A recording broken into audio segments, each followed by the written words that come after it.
The issue of the veterinary cordon fence, commonly known as the red line, continues to be a thorn in the flesh of many inhabitants in the NCA zone. Epupa constituency councillor Shimutambo Kuoko says the red line has affected livelihoods, marriages and property ownership in the area. Thus it should be removed. From this 1.2 billion, our thinking that at least 300 or 200 million can be set aside so that we can start removing this red line gradually. I'm not saying the same day, the same year, but gradually we have to move this red line so that we can also benefit from the cake of this Namibia. We cannot just be that side. All of us, I think 60% who are sitting here in this chamber, we are affected by this. And we cannot let things going like that. Our generation to come, they have to find something which also they can benefit from.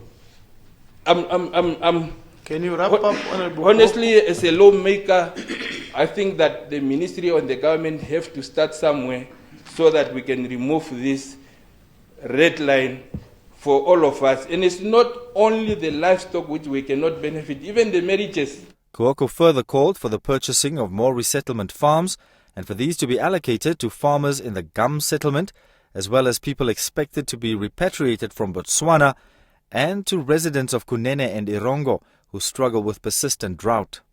Other MPs called for improved management and production at green scheme projects to address food security in the country, and at the same time appealed for provision of potable water.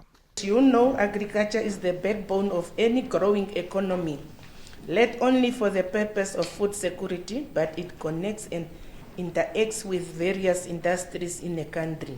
It is not about the traditional farming concept with cows, plows and sows, as said by one agriculturalist, but touches on so many things. An increase on agricultural production leads to the rise of per capita income for rural communities. The immediate growth in industrial and urbanization sector surely requires a demand in the increase on agricultural production. The region, we are appealing to the Ministry of Agriculture to address the situation on the green scheme and also to involve the regional leadership. And further appeal is made to see to it that the Zone Green Scheme project is assisted to start off the ground.